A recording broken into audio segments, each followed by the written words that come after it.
So let's say someone's having trouble with the rotating plank. Now there's three components to the rotating plank. So the first one is when you're doing the side plank where you're just using your bottom leg.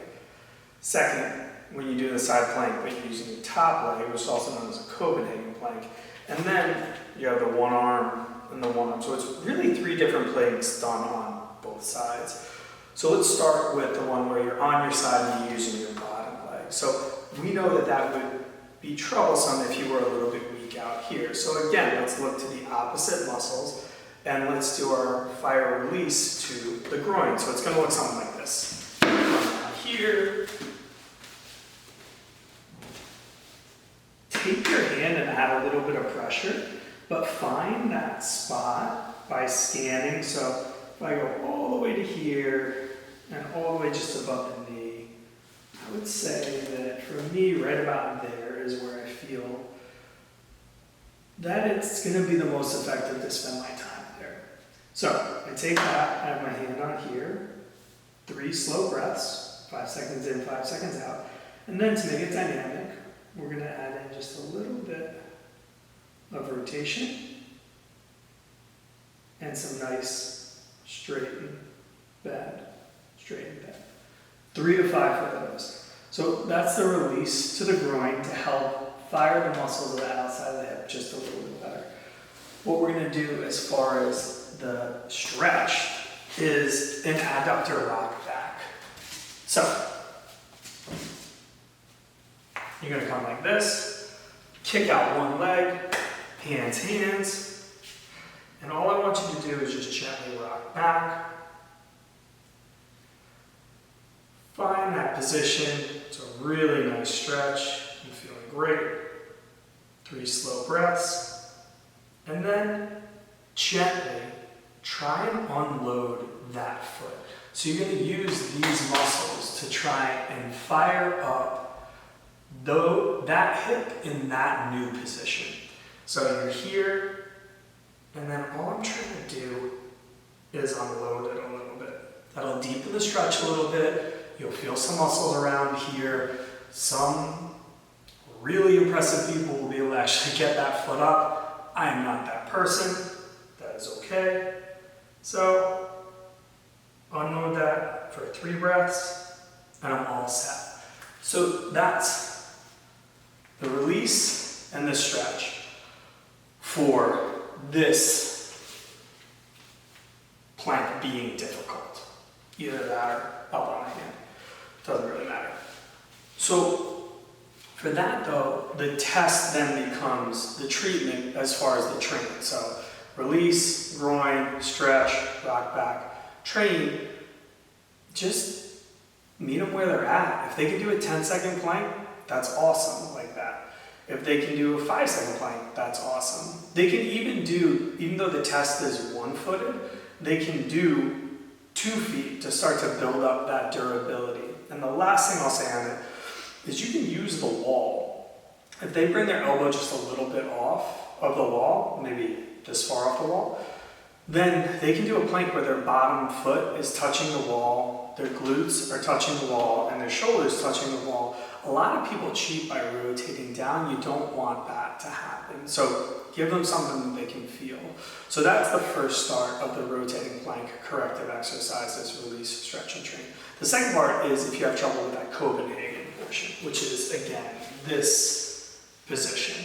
Now, looking to the opposite muscles from here, we're going to get into a muscle called the TFL. So we already got the glute med, and that's going to be helpful in those earlier shin box videos. But the TFL is pretty much where, like everybody, it's where the top of that pocket is. So again, like the midline, it's a little bit forward. The glute med was like 3 fingers back, maybe 2. This TFL is 1.5, maybe 2. But really, if you look at the top, you can't see it all that great there, but if you look at the top of my pocket or anyone's pocket, that's where that TFL is. And you're going to get down on the ground, put the lacrosse ball right where it is. 3 slow breaths. Windshield wipe a little bit. And And then just like we did with the iliopsoas or the hip flexor, bury your toes down, squeeze that glute. Make it dynamic. Give as much input to the nervous system as you possibly can. Don't think of these as primarily mechanical, neurological. Think of it, you want to hit every possible aspect. Until we know exactly what we're doing, let's do everything that might work. Good. So that's the release on the TFL. Now, the stretch, it's pretty cool. So we're going to do, and I learned this through yoga pose, or through yoga. The probably more recently you've seen it would be through kettlebell windmills. But we're going to do a really strict kettlebell windmill yoga pose hip shift. Call it whatever you want. So you're going to stand like this, everything's touching the wall. You're going to take your feet and turn them off 45 degrees, but don't move them away. The most important part then is you're going to turn your chest back so that your back is flat against the wall again. If there's a mirror in front of the person, you're going to want to tell them to get that so they can see as much of their logo as possible. If there was a laser beam coming out of their chest, it would hit the mirror and hit right back in the laser beam. So now you're here, you can take one hand put up, one hand down. Primarily this back leg is the one that's holding you, the one that we're going to be working. So most of your weight, dominant amount of your weight is going to be on that back leg. This is kind of a kickstand. And then you're going to shift your hips out so that your hips end up over your foot. They're going to be past your foot. So I'm here, I turn back, I reach up, I shift, I stand back up. I shift my hips that way, come back up. If I feel it anywhere in the lower back, shift. So again, you're here, up against the wall, 45-degree turn, chest back. That's one that most people miss and forget. Then, hand goes up, set those ribs, drive those hips. You'll feel a nice stretch on the outside of the hip. So that's the stretch. If you're having trouble with the coordinating portion of the rotating plank. The train is, again, it's just the test becomes the treatment, but a lot of people have trouble even doing it. So you may not, you may not want to even do it, you might want to regress them. So for the regression, you're going to put them on a bench, wherever you think is appropriate for them. If they're really having trouble, start it with a bench under here. So the bench is going to be contacting here. It's going to be elevated here. The bench is going to be like this. And then you can have them do their Copenhagen by pushing this into the ground, pushing that into the ground, even using the other hand, and then taking away things, including the bottom leg.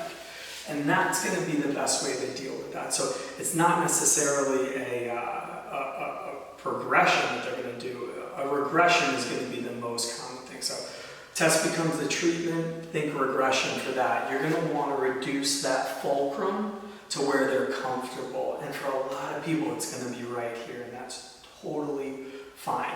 The last one is the one-arm plank. There's a lot of different reasons why the one-arm plank can be challenging. For someone, the obliques are involved, the hip flexors involved, the quads are involved. I think a lot of people need help with getting this lat to be a shoulder stabilizer, so I'm going to use this as an opportunity to teach you about that. So the release that we're going to do is to the lat. So your lat is this big muscle on your back. You have two of them. They come all the way up and go into the shoulder. A lot of people will have some good tender spots in through here, and I think that's a good way to approach this release for the lat. So I'm going to get in there. Again, scan it. Like, is it here? Is it here? For me, it's right there. 3 super slow breaths. And then all I'm going to do to just make it dynamic is just reach my fist up towards the sky. Nothing too crazy, nothing too painful, but definitely falls into the good hurt category. 3 to 5 to get that release done. Now the stretch for the lat, there's a lot of different ways you can do it. I want to make mine as active as possible. So I'm going to put you onto the wall. And we're really going to look at this whole line all the way down. So we're going to grab something over here and we're gonna kick this leg back. Then what I'm gonna do is drive my hips away from where my hand is so that I feel a nice stretch in that lat. I can gently go in and out. But on that last one, I really want you to try and activate all the muscles on your opposite side to pull you a little bit deeper and drive that hip a little bit more. You're not just letting gravity kind of do the stretch. You're very active in the process. Now, for the train, test becomes a treatment for sure, great. Make sure that they understand it needs to be a nice line, that they're here, and then it's here, and it's not this. You can always use a dowel for that too. But if you need to get that lat to really turn on, because a lot of people have trouble getting the lat to turn on, I want to show you a nice little asymmetric hold that I use, which is really helpful. So I'm standing up against a wall, take a small step forward, both feet off on a 45 degree. Reach back so that my fist is in contact with the wall, and I'm squeezing a real tight knuckle fist, driving my arm into the wall and down towards the ground. And I'll feel that lat switch on like no other. 3 slow breaths for that. This you can rep out 2 or 3 times. And those are your correctives.